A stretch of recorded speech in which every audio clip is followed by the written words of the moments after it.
गुस्सा, नाराजगी और घृणा ये सभी वो जहर हैं जो आप पीते हैं और किसी और के मरने की उम्मीद करते हैं। नहीं, जीवन ऐसे नहीं चलता। आप जहर पिएंगे तो आप मरेंगे।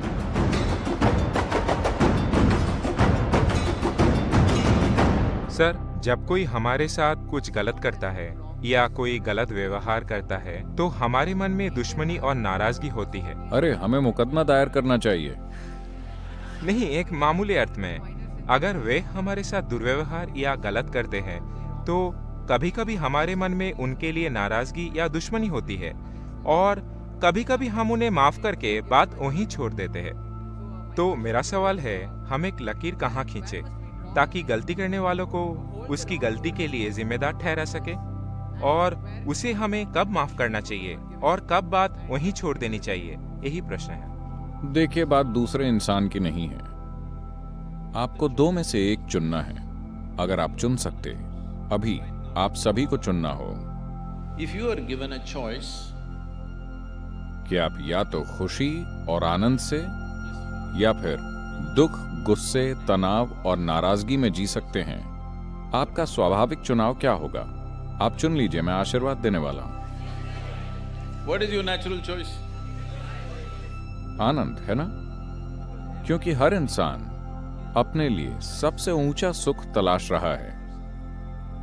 आप इसे खुशी या आनंद कह सकते हैं, ये बस शब्द हैं। मुख्य रूप से हम अपने लिए सबसे ऊंचा सुख चाहते हैं। अगर आपका शरीर अच्छा महसूस करता है तो इसे सेहत कहते हैं। अगर वो बहुत बहुत अच्छा महसूस करता है तो उसे सुख कहते हैं। अगर आपका मन सुखद हो जाए तो इसे शांति कहते हैं। अगर वो बहुत सुखद हो जाता है तो उसे खुशी कहते हैं। अगर आपकी भावनाएं मधुर हो जाएं तो इसे प्यार कहते हैं। अगर वो बहुत मधुर हो जाएं तो इसे करुणा कहते हैं। अगर आपकी जीवन ऊर्जाएं ही सुखद हो जाएं तो इसे आनंद कहते हैं। अगर वो बहुत सुखद हो जाएं तो इसे परमानंद कहते हैं। और अगर आसपास का माहौल सुखद हो जाए तो हम इसे सफलता कहते हैं। सिर्फ आसपास का माहौल सुखद बनाने के लिए आपको इन सभी लोगों का सहयोग चाहिए, क्योंकि बाहरी स्थिति बनाने में कई ताकतें शामिल होती हैं। सभी को आप जानते भी नहीं। आप समझे? आप अपने लिए एक सुंदर स्थिति बनाना चाहते हैं। आपको यह भी नहीं पता कि उस क्षेत्र में कितनी शक्तियां काम कर रही हैं। अगर आप कुछ शक्तियों का लाभ उठा लें, अगर वो सहयोग करें तो चीजें होंगी, वो सहयोग ना करें तो नहीं होंगी। लेकिन सुखद शरीर के लिए, सुखद मन के लिए, सुखद भावना और ऊर्जा के लिए आप 100% जिम्मेदार हैं, है ना? आसपास स्थितियां बनाने के लिए आपको लोगों का सहयोग चाहिए, वरना ऐसा नहीं होगा।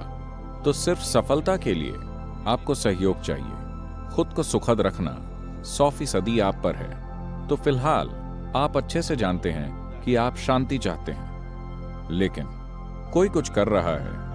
वो क्या कर रहे हैं? वही जो उन्हें सबसे अच्छे से आता है।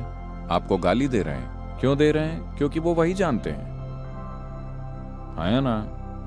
वो जीवन को उतना ही जानते हैं, इसीलिए वो ऐसा कर रहे हैं। अगर आप नाराज हो जाएं और सोचें कि उन्हें कुछ होगा, देखिए, ये चीजें, गुस्सा, नाराजगी और घृणा, ये सभी वो जहर हैं जो आप पीते हैं और किसी और के मरने की उम्मीद करते हैं। नहीं, जीवन ऐसे नहीं चलता। आप जहर पिएंगे तो आप मरेंगे। जीवन बिल्कुल न्यायपूर्ण है।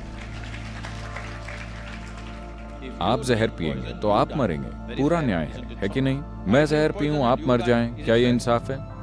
तो जो लोग गुस्से, नाराजगी और घृणा में हैं, वो यही कर रहे हैं। वो जहर पी रहे हैं। जहर शब्द का प्रयोग मैं नैतिकता के अर्थ में नहीं कर रहा।